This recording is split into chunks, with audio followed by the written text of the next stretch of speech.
अस्सलाम वालेकुम। दुरूद शरीफ पढ़ लें। क्वेश्चन खोलें, जहां तक पहुंचे थे उससे अगला। Question 17, Beta Traders. Beta Traders enters into 100 contract with customers. जी पढ़े, मैं करता हूं बोर्ड पे। क्वेश्चन पढ़ लिया? Yes sir. 5 स्टेप्स।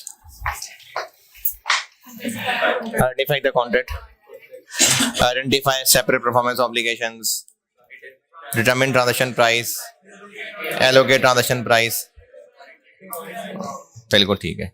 पहली कंडीशन आइडेंटिफाइंग द कॉन्ट्रैक्ट। इस स्टेप में कंडीशन ही सॉरी पहला स्टेप, इसकी 5 कंडीशन है। कॉन्ट्रैक्ट अप्रूव हो गया हो, राइट्स गुड सर्विसेज से रिलेटेड आइडेंटिफाई हो गए हो, पेमेंट टर्म्स आइडेंटिफाई हो गई हो, कमर्शियल सब्सटेंस हो, और इट इज प्रोबेबल है कि कंसिडरेशन कलेक्ट हो जाएगी। स्टेप 2, परफॉर्मेंस ऑब्लिगेशन वो प्रॉमिस्ड गुड और सर्विस हैं या गुड्स और सर्विसेज हैं जो कस्टमर से वादा किया है और वो डिस्टिंक्ट हों। डिस्टिंक्ट होती हैं जो वैसे भी बेची जाती हैं, जिनकी अपनी पहचान होती है। अगर एक ही परफॉर्मेंस ऑब्लिगेशन है तो बस बात यहीं ख़त्म है, लेकिन अगर एक से ज़्यादा परफॉर्मेंस ऑब्लिगेशन है तो फिर 2 कंडीशंस देखनी होती हैं। एक कि वो सारी अलग अलग जो हमें लग रहा है कि प्रॉमिस्ड गुड और सर्विसेज हैं, क्या वो अलग अलग भी बेची खरीदी जाती हैं, and with in the context of contract उनकी अपनी पहचान बरकरार रहनी चाहिए। वो अपनी पहचान उनकी कैसे खराब हो सकती है? या तो वो सारा कुछ जो हम बेच रहे हैं वो सब मिलके एक कंबाइंड आउटपुट बन रहा हो, या फिर वो आपस में हाईली इंटर रिलेटेड हो, या फिर दूसरी चीज पहली को मॉडिफाई कर दे, तो फिर दूसरी कंडीशन मीट नहीं हो सकी और इसमें हमें इन प्रॉमिस्ड गुड सर्विसेज को मिक्स करके परफॉर्मेंस ऑब्लिगेशन बनाना पड़ेगा, और इसकी काफ़ी सारी प्रैक्टिस कल कर ली थी। तीसरा स्टेप ट्रांजैक्शन प्राइस निकालना। ट्रांजैक्शन प्राइस ये है कि इस पूरे कॉन्ट्रैक्ट के लिए जो ऑफिशियली पैसे तय किए हैं, ऑफिशियली प्लस माइनस 5 तरह की एडजस्टमेंट्स, प्लस माइनस नहीं 5 तरह की एडजस्टमेंट्स, जिनमें से पहली 2 हैं जिनका ताल्लुक वेरिएबल कंसिडरेशन से। और वेरिएबल कंसिडरेशन का मतलब है कि टोटल अमाउंट पता नहीं क्या होगी, कम ज्यादा हो सकती है। तो उस कम ज्यादा को हैंडल करने के 2 सिनेरियोस थे। अगर तो एक अमाउंट वेरिएबल अमाउंट्स निकालने के, अगर तो एक अमाउंट है जो हाँ या ना है तो ज्यादा चांसेस हाँ के हैं तो कर लेंगे, नहीं है तो रहने देंगे, और अगर मुख्तलिफ पॉसिबिलिटीज हो सकती हैं तो समेशन पीएक्स। यहां तक कल किया था। अब ये अगली वाली लाइन, अच्छा एक तो मैंने आपको कहा था कि ये 5 हेडिंग्स याद करनी है। Variable consideration, constraining estimates of variable consideration, existence of significant financing component, non cash consideration और कंसिडरेशन पेएबल टू कस्टमर। उसके अलावा ना आप ये अंग्रेजी भी याद कर लें। वैसे मुझे लगता है शायद ये थोड़ा सा मैं ज्यादा कह रहा हूं, लेकिन कर लें बेहतर है। ये तो जरूर कर लें, ये भी एहतियातन कर लें। ये अंग्रेजी, ये आप समझ लें कि बुनियादी असूल है इस ए और बी की एडजस्टमेंट करने का। ये जो अंग्रेजी है ना, ये जो नजर तो आ ही रहा है, ये वाला पोर्शन, ये वाली 2.5 लाइन लिखी है, 1.5 लाइन लिखी हुई है, ये 1.5 लाइन, ये बड़ी कीमती लाइन है, और इन दोनों का निचोड़ जो है वो ये वाली बात है, ये 1.5 लाइन। इस 1.5 लाइन का मतलब ये है कि आप अभी से बेस्ट अंदाजा लगा के मोहतात होके उस अमाउंट को ट्रांजैक्शन प्राइस कहें कि अगर आपको रेवेन्यू रिकॉर्ड करना पड़ जाए आज उस अंदाजे के मुताबिक, तो कल को रिवर्स ना करना पड़े।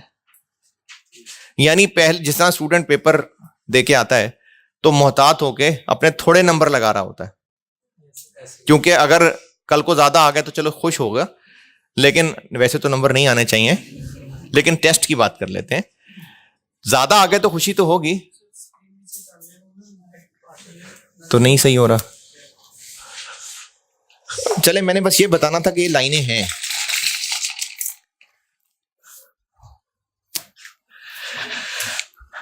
ये वाली 1.5 लाइन, इस 1.5 लाइन, ये 1.5 लाइन बुनियादी मकसद है इन 2 एडजस्टमेंट्स का, कि वेरिएबल अमाउंट्स को शामिल करते हुए बेस्ट अंदाजा लगा लें, लेकिन ये सोच के अंदाजा लगाएं कि कल को रिवर्स ना करना पड़े। ये लाइन पढ़ें, transaction price shall include the amount of variable consideration only to the extent that it is highly probable कि कल को रिवर्सल नहीं करनी पड़ेगी। रिवर्सल करने से मुराद है आज हमने सोचा कि टोटल ट्रांजैक्शन प्राइस इतनी है और क्यों किया, इस क्यों का जवाब आ रहा है आगे, लेकिन उसका एक हिस्सा रेवेन्यू मान लिया। क्यों मान लिया इसका जवाब आगे आ रहा है, बस मान लिया। कुछ अरसे बाद पता लगा कि वो जो रेवेन्यू माना था वो ठीक नहीं था। ये ना करना पड़े, अभी ही बेस्ट अंदाजा लगा लें। इसका मतलब ये नहीं है कि अगर कल को लगे कि वो जो पिछले साल रेवेन्यू रिकॉर्ड किया था वो सही नहीं था तो उसकी गुंजाइश ही नहीं गुंजाइश है, लेकिन पहले ही मोहतात हो जाए। ये मकसद है इस 1.5 लाइन का कि वेरिएबल कंसिडरेशन यानी discount, rebate, refund, penalty, bonus, इनको शामिल करने में बेस्ट एहतियात कर लें, ये सामने नियत रखते हुए कि कल को रिवर्स ना करना पड़े। अब ये कैसे होगा ये आगे सवालों से आपको सिखाता हूं। और अगर कल को एस्टीमेट वाकई चेंज करना पड़ गया तो कर लेंगे, तो वापस आके करेंगे, वही ऑनवर्ड। इस लाइन का ये मतलब है कि हर साल के एंड पे हम एस्टीमेट अपडेट किया करेंगे और अगर कोई कमी पेशी आई तो बस जिस पीरियड में चेंज हो रहा है एस्टीमेट उस पीरियड में सेल्स को एडजस्ट कर लेंगे। ये चीज भी सवालों से सिखाता हूं, ये चीज भी सवालों से समझ आएगी और ये चीज भी सवालों से समझ आएगी। ये 5 पॉइंट्स ये हैं फॉलोइंग फैक्टर्स जो इस बात पे असरअंदाज हो रहे होते हैं कि क्या कल को रिवर्स करना पड़ेगा कि नहीं करना पड़ेगा। ये 5 फैक्टर्स की एग्जाम्पल्स हैं। ये मेरे ख्याल में थोड़ा एडवांस है शायद कैफ लेवल पे, अगर आसानी से होती हो तो कर लीजिएगा वरना रहने दीजिएगा। ये 5 एग्जाम्पल्स अगर हस्बे तौफीक कह दें इसको, अगर हो सके आसानी से तो कर लीजिएगा वरना रहने दीजिएगा। ये 1.5 लाइन इंपॉर्टेंट है, ये जरूर याद कर लीजिएगा।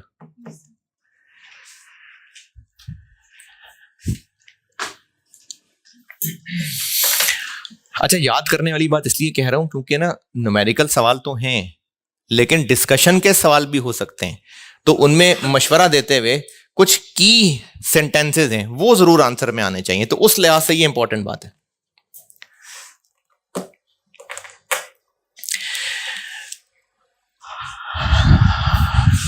चलें अब आते हैं सवालों पे।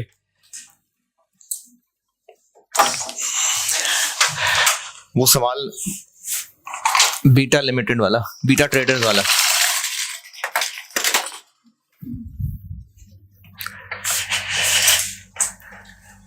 ये खुद ही स्लीप मोड पे जाएगा कि नहीं जाएगा, कितनी देर में? अभी नहीं चल रहा, डिस्कनेक्ट हो लगेगा। अच्छा चलें, वो बीटा ट्रेडर्स, बल्कि खैर इसको बंद कर दें क्योंकि आज मैंने न्यूमेरिकल पोर्शन कराना है तो उसके लिए भी मैं इतना ज्यादा यहां से नहीं पढ़ाऊंगा, जबानी समझा रहा हूँगा और न्यूमेरिकल करके दिखा रहा हूँगा।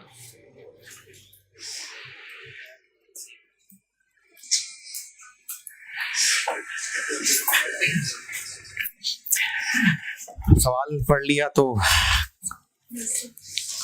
100 कॉन्ट्रैक्ट्स लिखा हुआ है, आप ये समझ लें कि 100 यूनिट्स बेचे हैं, चलें ऐसे कह लें 100 यूनिट्स बेचे हैं। और क्या कहा है कस्टमर को कि वो चाहें तो वापस कर सकते हैं, कब? अभी जब बेच दिया तो बेच के पैसे ले लिए। कितने पैसे लिए? 500 रुपए। बेस्ट अंदाजा ये है हमारा कि चूंकि हमने लोगों को हक दिया हुआ है, हाँ यार जज़ाकल्लाह, तो भूल ही गया था मैं, चूंकि हमने लोगों को वापसी का हक दिया हुआ है तो वो तो वापस करने आ जाएंगे, तो वो तो फिर हमारी सेल रिवर्स हो जाएगी।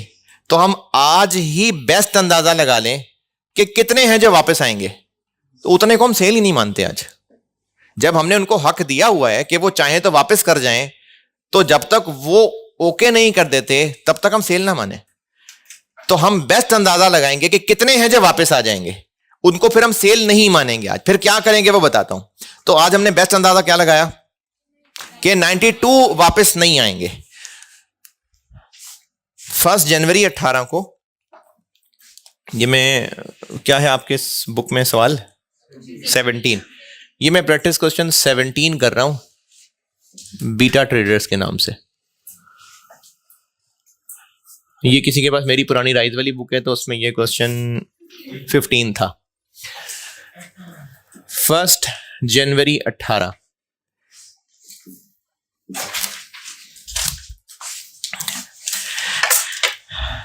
अच्छा, अभी मैं आपको स्टेप 3 बता रहा हूं, ठीक है, लेकिन मैंने आपको पूरी पिक्चर दिखानी थी तो मैंने स्टेप 4 और 5 भी बताए हैं। तो 4 की तो अभी जरूरत नहीं पड़ रही जब तक 4 नहीं पढ़ाता। 5 इसलिए बताया कि रेवेन्यू रिकॉर्ड कब हो जाएगा, जब परफॉर्मेंस ऑब्लिगेशन सेटिस्फाई हो जाएगी। तो हमने कस्टमर से क्या वादा किया था कि हम उसको प्रोडक्ट बेचेंगे, तो बेच दिया, तो हमारी तरफ से जिम्मेदारी पूरी हो गई, तो इसलिए सेल्स क्रेडिट। कितने पैसे लिए कस्टमर से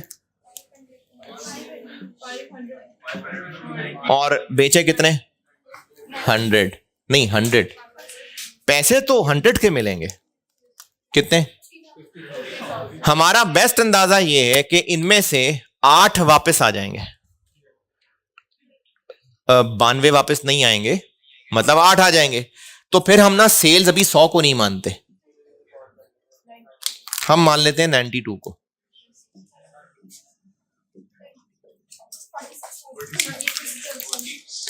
46,000, लेकिन पैसे तो सारे ले लिए। अगर हम इन ले चुके पैसों को ये बेस्ट अंदाजा लगा रहे हैं कि इन्होंने कल का वापस आ जाना है, यानी हमें पैसे वापस करने पड़ जाने हैं, तो इसके लिए लायबिलिटी बना लेंगे, उसको रिफंड लायबिलिटी भी कह सकते हैं। बहरहाल आईएएस को एक नाम पसंद है, वो है कॉन्ट्रैक्ट लायबिलिटी। कितने? 4,000।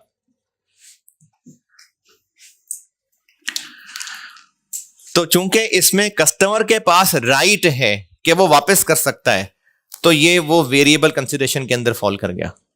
कैसे?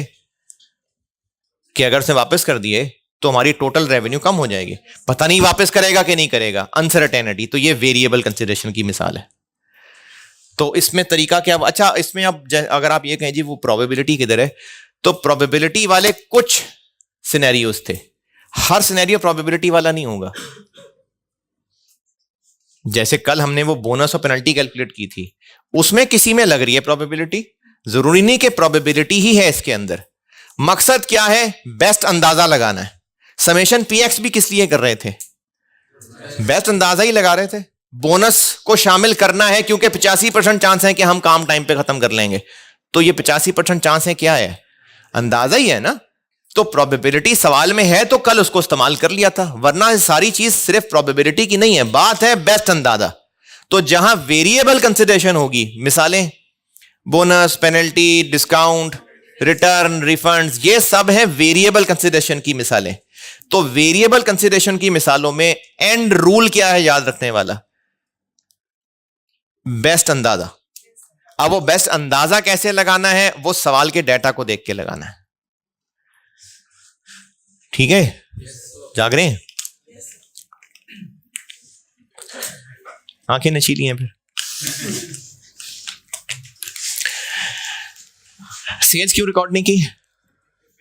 क्योंकि शक है कि वापस कर जाएगा तो फिर हमें पैसे वापस करने पड़ेंगे, तो इसलिए हमने सेल्स माना ही अपने उस बेस्ट अंदाजे को है जो कल को रिवर्स नहीं करना पड़ेगा। चीजें हमने जो बेची है वो हमें 300 की कॉस्ट की थी, तो जब चीज बिकती है तो कैश डेबिट, सेल्स क्रेडिट और कॉस्ट ऑफ सेल्स डेबिट और इन्वेंट्री क्रेडिट।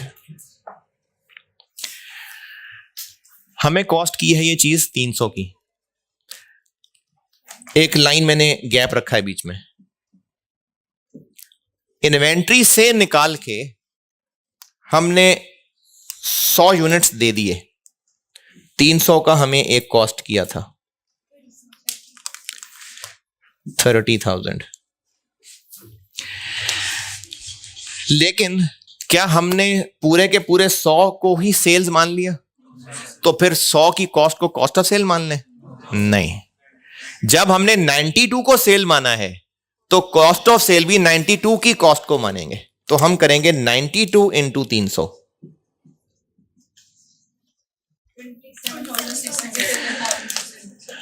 27,600। इन्वेंट्री पूरी क्यों क्रेडिट? क्योंकि चीजें तो दे दी ना, इन्वेंट्री क्रेडिट। कैश पूरा क्यों डेबिट? क्योंकि पैसे तो ले लिए। इसको लायबिलिटी क्यों बनाया था कि ये जो आ चुके पैसे हैं ये कल को वापस करने पड़ जाएंगे, तो ये जो जा चुकी गुड्स हैं ये वापस भी मिलेंगी हमें। फिर अगर वो हमसे पैसे वापस मांगेगा तो हम उससे चीजें वापस मांगेंगे।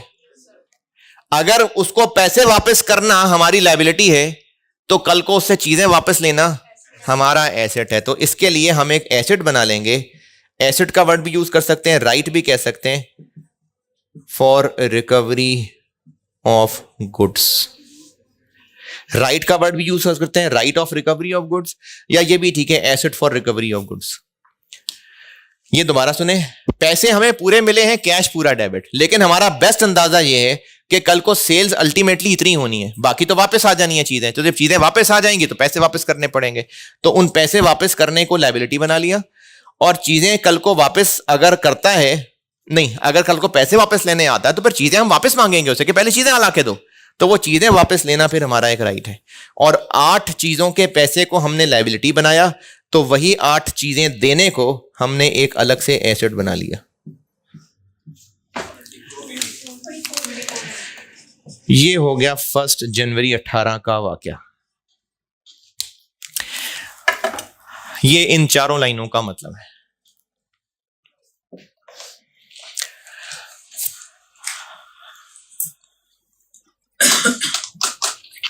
हाँ जी, ओके, यहां तक ओके। अब गुजर गए 30 दिन। 30 दिन गुजरे और फिर आगे 3 पार्ट्स हैं।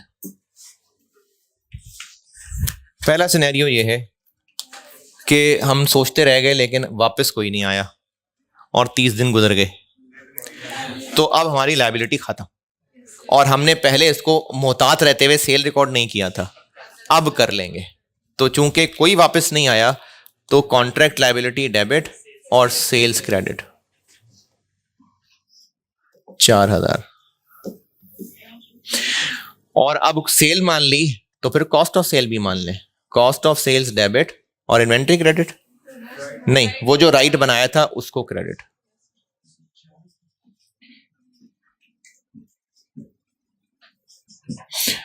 $2400। ये सिनेरियो ए।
सिनेरियो बी क्या है? इसमें कोई कंफ्यूजन परेशानी? सिनेरियो बी क्या है? सोचे थे हमने 8 वापस आएंगे तो 5 वापस आए, तो जो 5 वापस आए तो ठीक है, उसके पैसे वापस कर देते हैं, पहले ही सोचा हुआ था हमने। और जो 3 नहीं आए उनको सेल मान लेते हैं, तो जो 5 वापस आ गए उनको कैश दे देते हैं और जो नहीं आए उनको सेल्स मान लेते हैं। तो लायबिलिटी बहरहाल 4000 खत्म।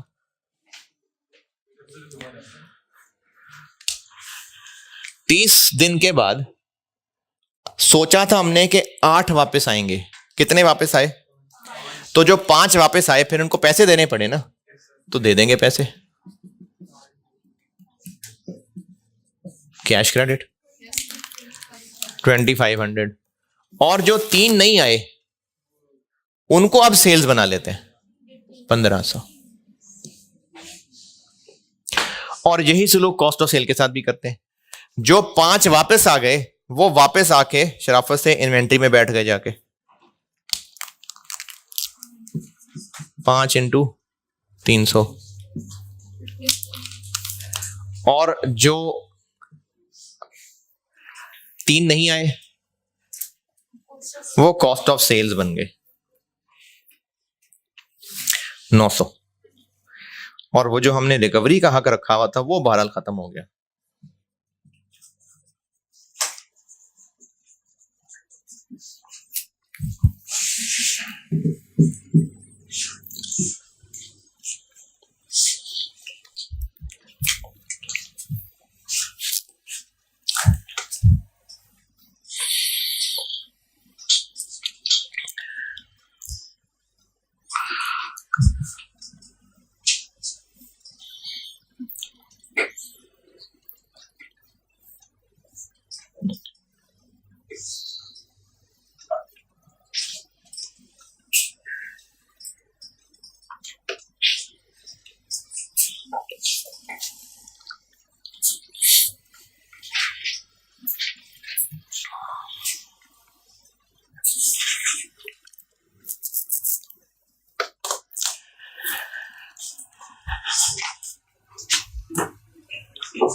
तीसरे सिनेरियो में क्या होगा? जितने सोचे थे उससे ज्यादा वापस आ गए,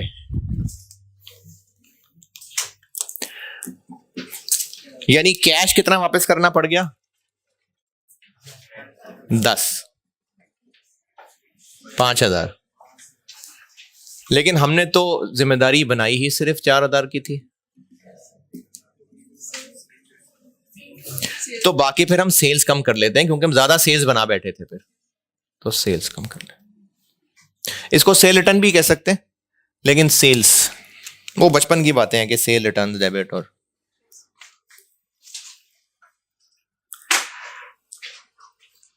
नहीं, खैर ऐसा नहीं है कि सेल रिटर्न नहीं हो सकती, ये तो हमने एस्टीमेट लगा के सेल्स किया था, उसको हमने एडजस्ट किया, तो सेल्स ही डेबिट। और कॉस्ट ऑफ सेल के साथ क्या सलूक करें? चीजें तो आ गई 10 वापस, तो इन्वेंट्री में तो 10 ही आएंगी 3000, लेकिन हमने वापस लेने का हक बनाया हुआ था 8 चीजों को, वो तो हक हो गया खत्म। और बाकी अगर सेल्स रिवर्स की है तो कॉस्ट ऑफ सेल भी रिवर्स होगी। कितने यूनिट्स की सेल रिवर्स की है हमने? 2 की, 600। ये है जी सवाल।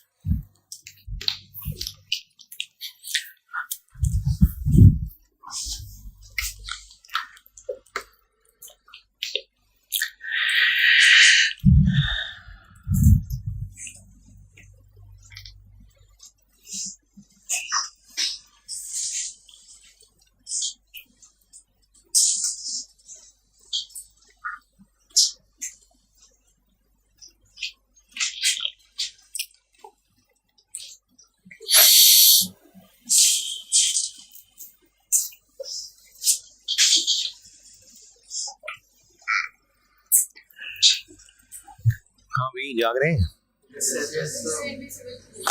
कोई भी नहीं, कुछ भी समझ नहीं आया, ये भी नहीं आई,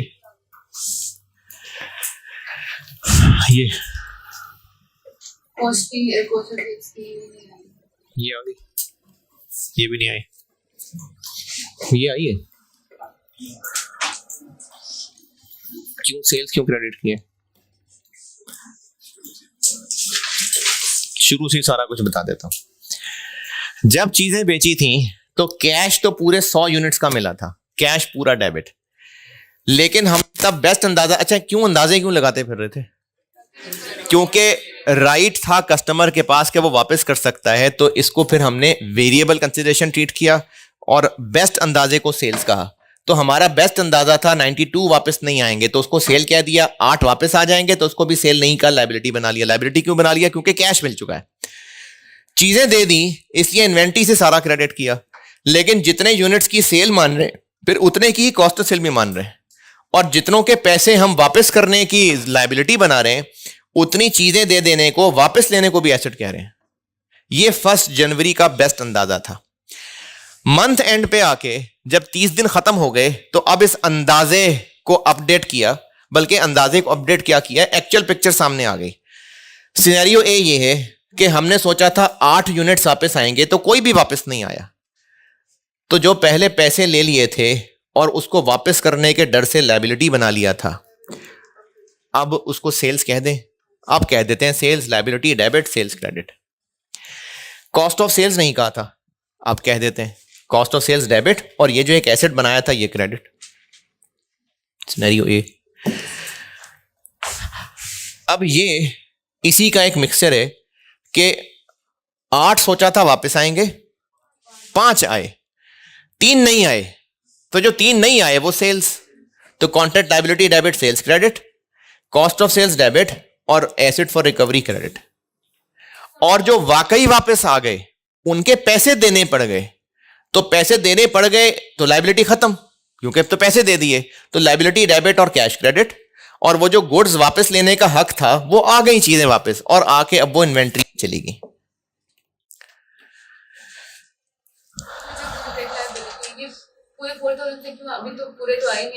तो टाइम खत्म हो गया ना। कस्टमर को क्या कहा था, जब मर्जी जिंदगी में वापस कर देना। 30 दिन थे ना, तो हो गए 30 दिन खत्म। अब तो जिम्मेदारी हमारी रहे ही नहीं, अब तो 30 दिन खत्म हो गए, अब ड्यू डेट गुजर गई। अब अगर वापस वो करने आए भी तो हम हंस के दिखा देंगे इसको, जाओ यहां से। और ये है कि हमारी सोच से ज्यादा वापस आ गए, तो ज्यादा वापस आ गए तो जितनी लायबिलिटी बनाई थी वो तो खत्म कर ही दी, लेकिन सेल्स भी रिवर्स कर दी, तो कॉस्ट ऑफ सेल भी रिवर्स कर दी, क्योंकि ज्यादा वापस आ गए। इससे अगला सवाल गैमा ट्रेडर्स पढ़ लें जी।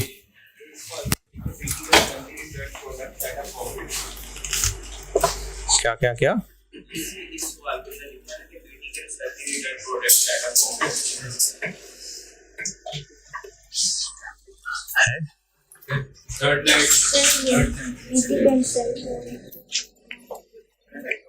अच्छा ठीक है फिर।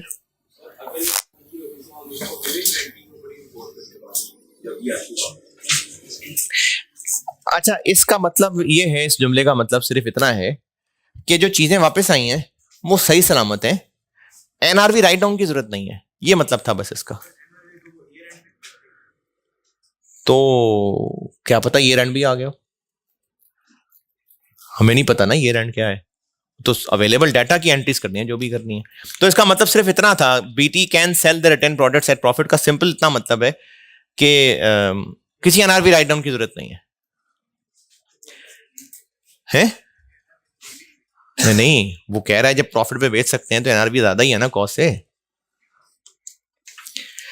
अगला क्वेश्चन पढ़ लें, गैमा ट्रेडर्स।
हाँ जी,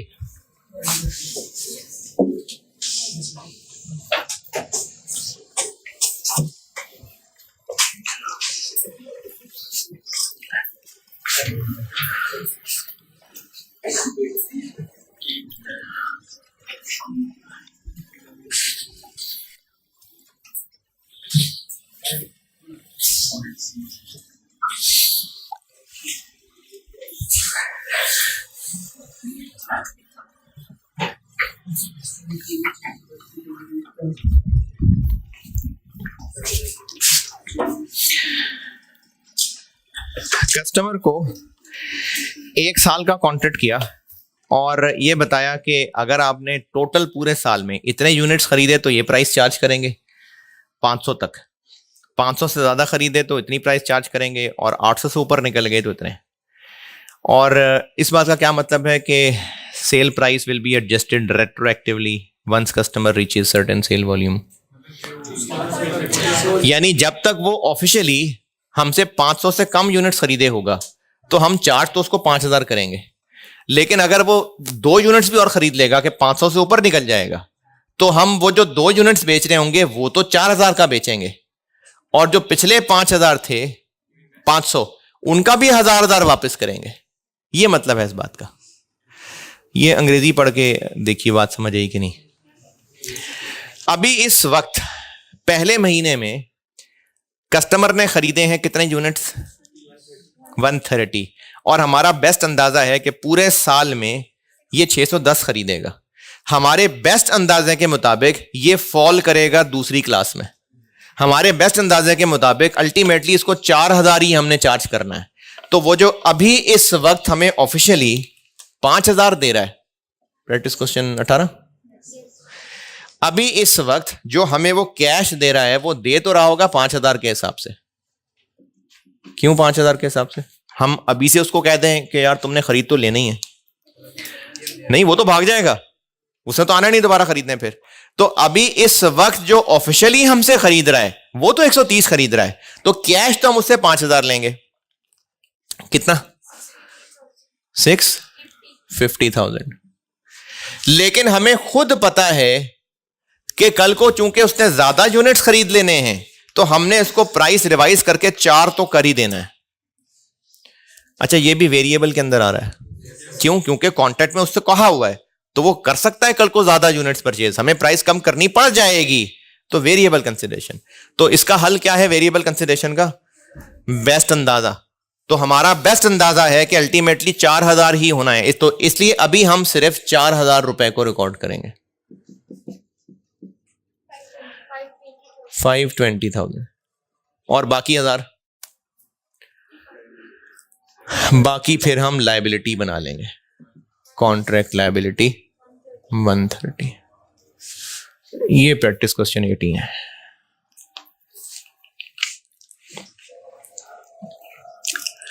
नींद आ रही बहुत है ना यार, अभी तो न्यूमेरिकल करा रहा हूं इतना। नहीं अभी कहाँ टाइम हुआ यार, तो लेट आए आप लोग इतनी। यहाँ पे भी लेट पता नहीं टाइम की कदर कब होगी आप लोगों को।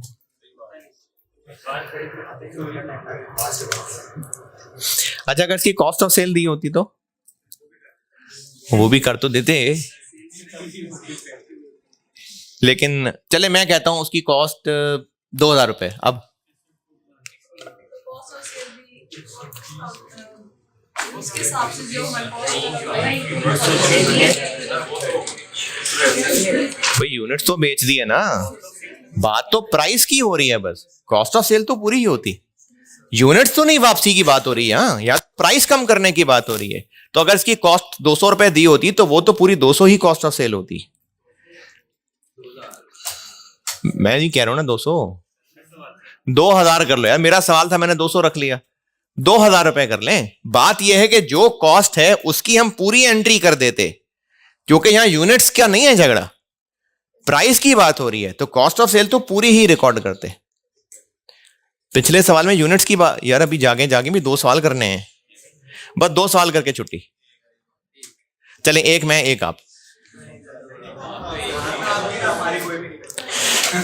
चले अगली टाइम में सही। फिर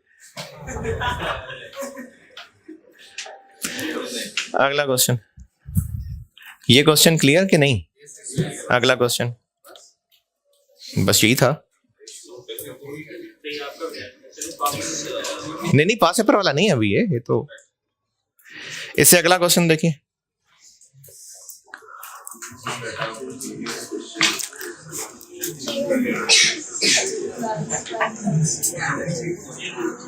इससे अगला क्वेश्चन इसी का ही है, का same situation same data use कर लें, बस अब उससे अगले महीने का सवाल है, उसी सवाल की कंटिन्यूटी में अगला महीना। कितने महीने यूनिट्स बेचे अगले? 300।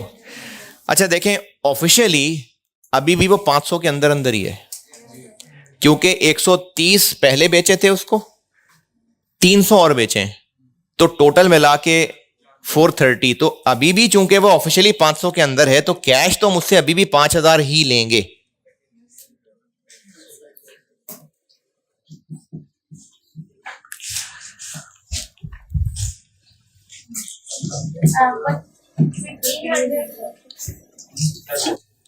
है?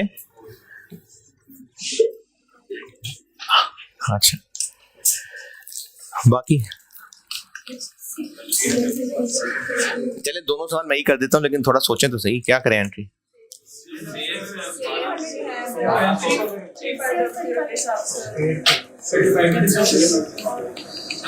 अच्छा, अलग एंट्री भी कर सकते हैं, लेकिन मैं आपको कोशिश करूंगा कंपाउंड ही पे समझें आप। करें, ट्राई करें ना।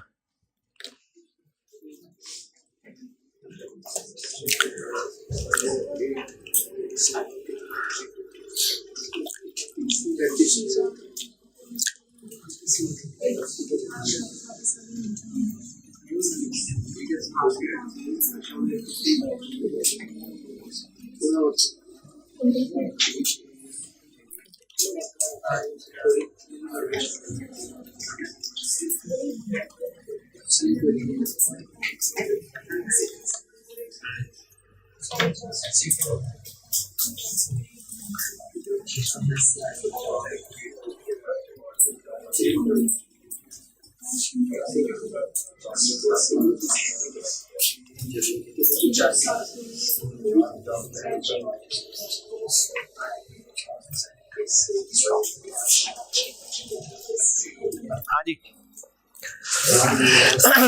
एक तो इन 300 पे हमें कल को कितने वापस करने। अच्छा, अब उसका बेस्ट अंदाजा क्या हो गया? अब उसका बेस्ट अंदाजा हो गया 850। यानी अब हमें पता है कि अल्टीमेटली हमने उसको 4 की बजाय 3.5 प्राइस चार्ज करनी है। तो एक तो ये कंपाउंड कर देता हूं, ना समझिए तो तोड़ के कर दूंगा। एक तो ये कि हम सेल्स 300 यूनिट्स को 3500 पे रिकॉर्ड करेंगे, एक तो हम ये करेंगे। और दूसरा, वो जो 130 यूनिट्स पे 5 ज्यादा रिकॉर्ड कर चुके हैं, वो रिवर्स भी करेंगे।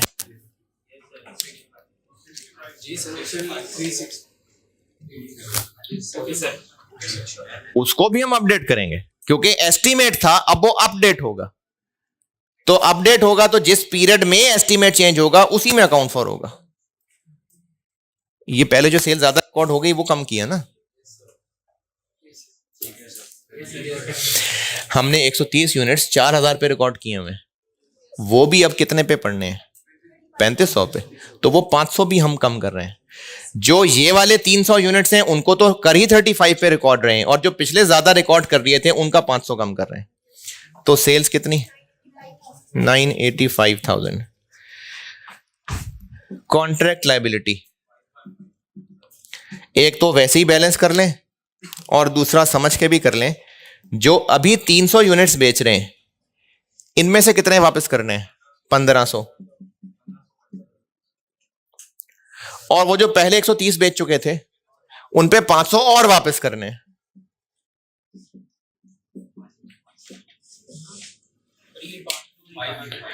नहीं समझ आई? कितने? 5। चले, जिनको ये वाली कहानी नहीं समझ आई उनको मैं 2 एंट्रीज कर देता हूं। कस्टमर ने पहले सवाल में बेस्ट अंदाजा था कि 600 प्लस खरीदने, तो किस क्लास में फॉल करना था उसने? 4000 वाली में। तो हमने 4000 के मुताबिक सेल रिकॉर्ड कर ली।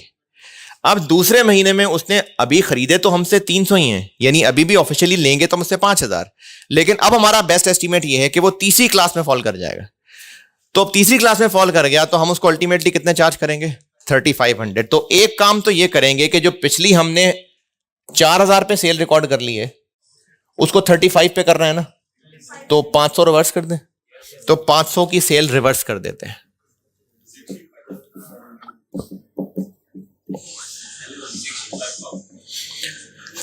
लेकिन पैसे तो वो पूरे दे चुका, तो रिवर्स करके क्या करें? लायबिलिटी बना लेते हैं।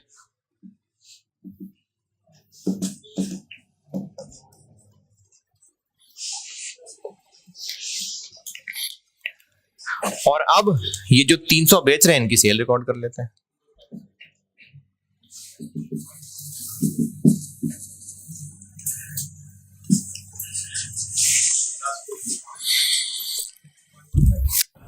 कितना जी?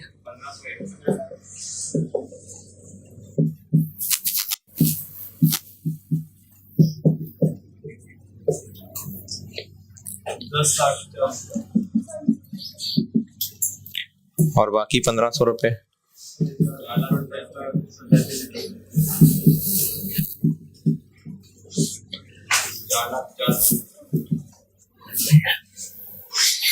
तो मैंने ये कंपाउंड कर दी थी।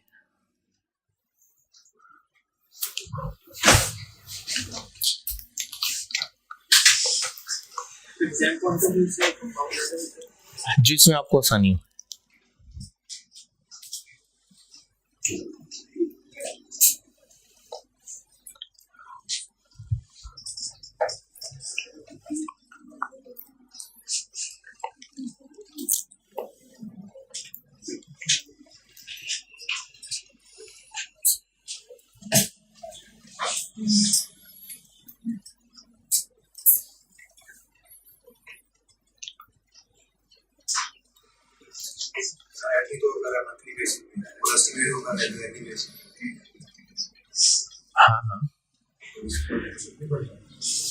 नहीं, अब हर महीने के अंदर एस्टीमेट उसका अपडेट होता जा रहा है ना। टोटल कॉन्ट्रैक्ट उसका साल का था ना, वो ईयरली अकाउंटिंग ईयर वाला ईयर नहीं है। वो उस कॉन्ट्रैक्ट, एक साल के कॉन्ट्रैक्ट को सामने वो बेस्ट एस्टीमेट लगा रहा है, अकाउंटिंग ईयर वाला ईयर नहीं है ये।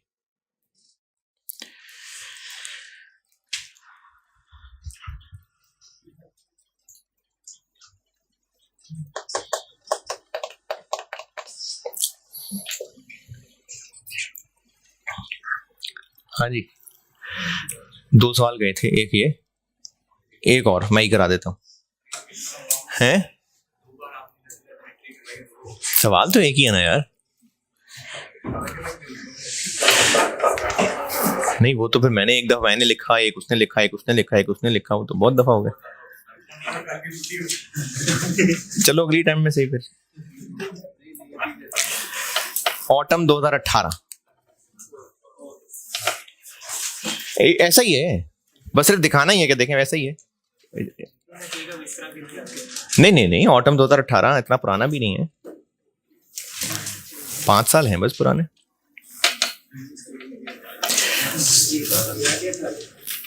ऑटम 2018 रावी लिमिटेड या रवि लिमिटेड, पता नहीं।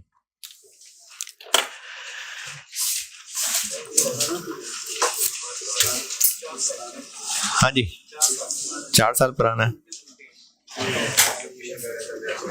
पहुंचे भाई ऑटोम 18। पार्ट ए का आंसर क्या करेंगे?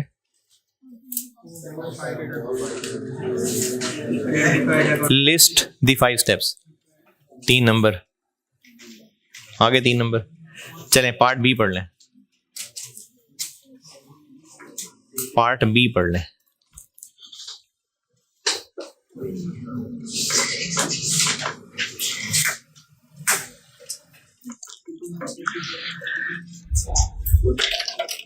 ये जो भी पीछे बीटा ट्रेडर्स वाला सवाल किया था ना, ये उसी को देख के ही बनाया हुआ, और उसी को देख के तो हर क्या वैसा सही सवाल है।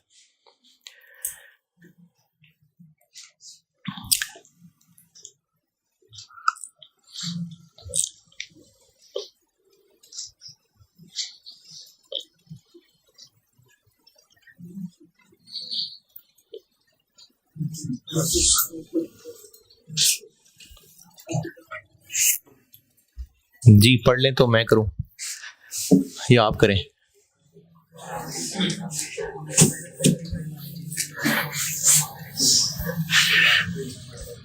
हाँ जी, मैं करूं कि आप करें? चले ठीक है, आप।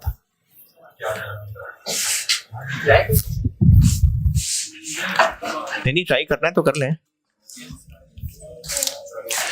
अच्छा चले, लेट हो जाएगा, इधर देखें।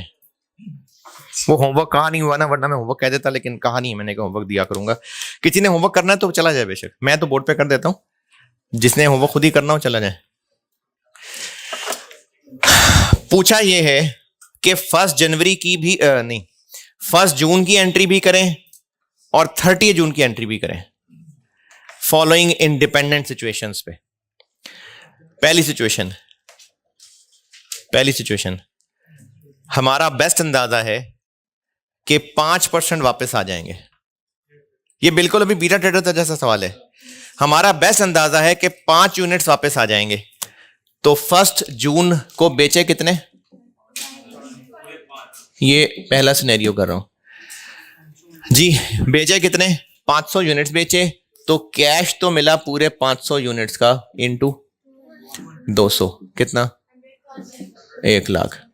लेकिन हमारा बेस्ट अंदाजा है कि इसमें से 5% आने हैं वापस, तो सेल्स फिर हम लोग करेंगे 475,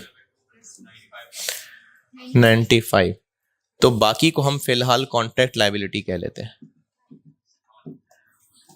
और कॉस्ट ऑफ सेल्स वो भी 475 इंटू 150, 71250। और बाकी को कह देते हैं asset for recovery of goods. Inventory से सारे ही क्रेडिट, 500 इंटू 150, 3750। 1 जून को हुई ये एंट्री,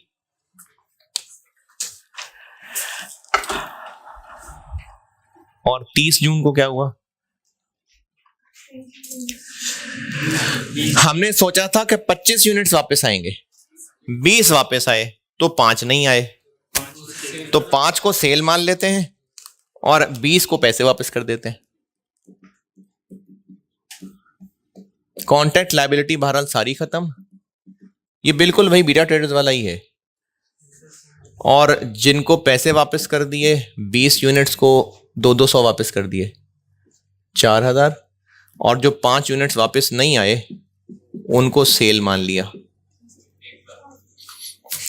और इसी तरह इन्वेंट्री में वापस ले आए 20 यूनिट्स,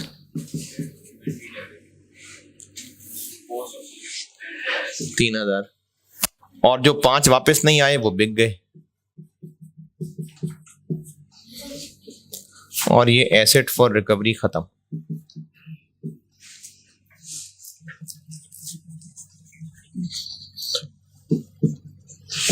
पांच नंबर। लेकिन स्टिल ये 4 साल पुराना है।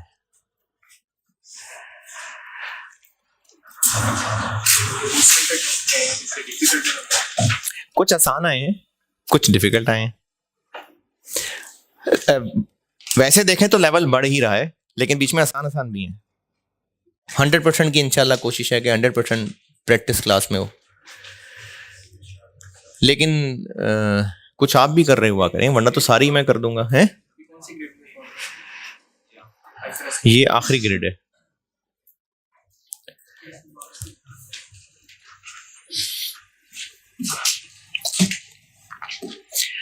और सिनेरियो 2,